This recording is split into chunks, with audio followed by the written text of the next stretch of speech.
बिहार प्रदेश में कृषि road map की प्रणाली अपनाकर कृषि के विकास कार्यों को गति प्रदान की गई है।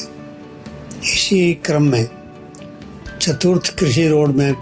सरकार द्वारा लॉन्च किया गया है। इसमें क्रॉप साइंस के साथ साथ हॉर्टिकल्चर, एनिमल साइंस और secondary agriculture, mechanisation, farming systems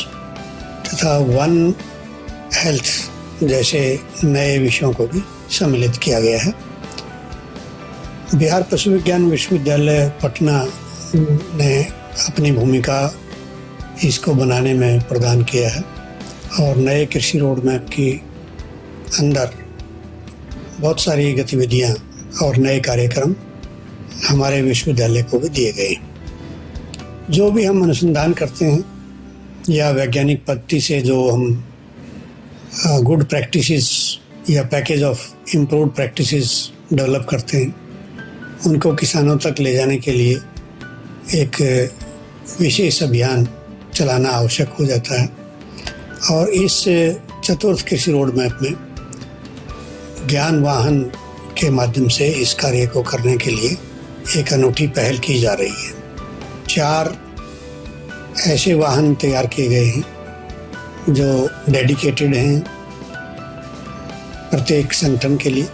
यानी कि हमारे 3 विश्वविद्यालय हैं, जिसमें बिहार पशु विज्ञान विश्वविद्यालय के अतिरिक्त बिहार कृषि विश्वविद्यालय सबौर तथा डॉक्टर राजेंद्र प्रसाद कृषि विश्वविद्यालय पूसा समस्तीपुर, और इन्हीं के साथ में हमारी जो एक्सटेंशन और ट्रेनिंग के लिए स्टेट में एजेंसी है बामेती।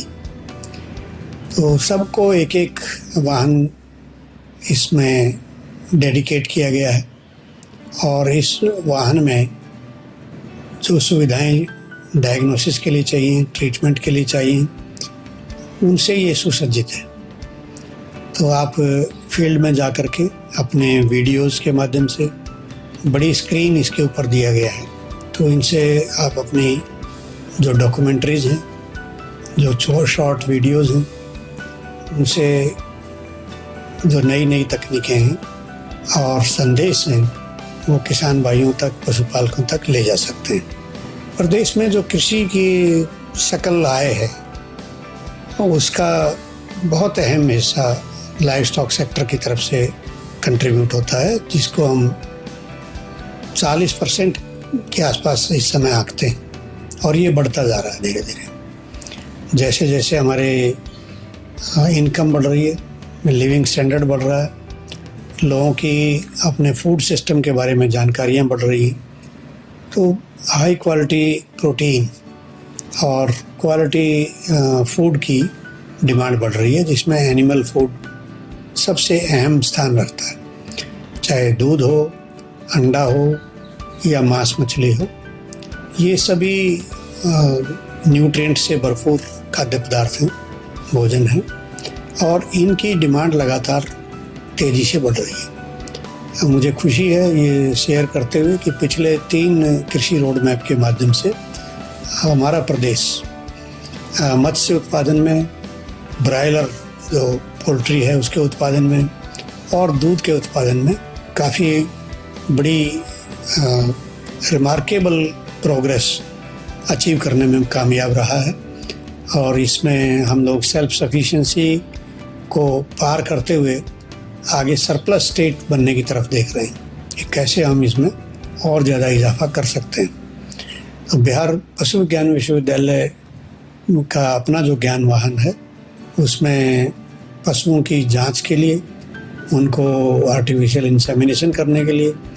उनके जो टीकाकरण करने के लिए और जो भी इनपुट चाहिए या हमारे पास जो इम्प्रूव्ड प्रैक्टिसेस हैं, उनके प्रसार के लिए हम लोग अपने फिल्मों के माध्यम से और जगह जगह कैंप लगा करके इस काम को आगे बढ़ाएंगे। ये नए जो सुसज्जित वाहन हैं, ये किसानों की जो प्रगति है उसको आगे ले जाने में और हमारी तकनीकों का जो अडॉप्शन रेट है यानी कि हम अपनी नई तकनीक को किसानों के बीच में लेकर जाएं और उसको कितने अधिक से अधिक लोग अपनाते हैं तो उसकी दर को काफ़ी अच्छा बढ़ाया जा सकता है, क्योंकि ये बहुत प्रभावी होगा कि हम समय पे सारे डायग्नोस्टिक फैसिलिटीज़ हमारे पास अवेलेबल हैं उसी समय, और फील्ड में जा कर के हम एक उस तरह का काम कर सकते हैं जो कि एक मोबाइल हॉस्पिटल करता है, और सारे ये सुविधाएं सुचारू रूप से काम करेंगी, जो कि एक्सपर्ट्स भी उसमें साथ में रहेंगे और जगह जगह ये वाहन जाएंगे। तो इससे प्रदेश में जो कृषि क्रांति है, जिसको हम कह रहे हैं कि ईस्टर्न इंडिया में बिहार एक नया मॉडल स्थापित कर रहा है कृषि को, जो पहली हरित क्रांति देश में आई 1970 के आसपास, उसमें पश्चिमी प्रदेशों में ज़्यादा प्रोग्रेस हुई। उसका लाभ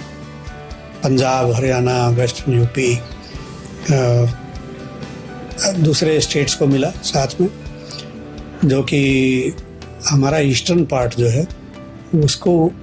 बराबर उतना लाभ नहीं मिल पाया। सदर्न स्टेट्स में भी इसका लाभ मिला। तो अब हम देख रहे हैं कि कैसे पूर्वी भारत में हम लोग एक आदर्श मॉडल स्थापित कर सकते हैं कि कृषि विकास किस तरह से तेज़ी से लाया जा सकता है, और अनुसंधान और मानव संसाधन का विकास और नई तकनीकों का विकास, इसके लिए हमारे पास काफ़ी अच्छी कैपेसिटी डिफरेंट यूनिवर्सिटीज़ के माध्यम से अवेलेबल है, और विभाग में भी इसमें काफ़ी योगदान कर रहे हैं, चाहे वो कृषि विभाग हो, चाहे पशु एवं मत्स्य संसाधन विभाग हो। अनेकों स्कीम उसमें लाई जा रही हैं। तो हम सरकार के साथ मिलकर के जो सरकार की स्कीम है और जो वैज्ञानिक पद्धति से विकसित की गई पैकेज ऑफ प्रैक्टिसेस हैं, या जा कर के कोई इन्वेस्टिगेशन करना है, जगह जगह का सर्वे करना है, उसके लिए हमारे पास ये जो ज्ञान वाहन है ये बहुत उपयोगी साबित होंगे, और हम इसको विधिवत लॉन्च करने जा रहे हैं। 2 तारीख को हमारे बिहार वेटरनरी कॉलेज का फाउंडेशन डे है, और 2 अप्रैल से हम इस वाहन को फील्ड में अपनी सेवा देने के लिए आगे प्रेषित करेंगे, और मुझे यकीन है कि किसान भाई इसको बहुत अच्छे से ग्रहण करेंगे, और हमारे जो डेडिकेटेड साइंटिस्ट हैं, स्टाफ है और हमारे विद्यार्थी हैं, वो इसका भरपूर उपयोग करके प्रदेश की सेवा कर सकेंगे। मेरी बहुत बहुत शुभकामनाएं।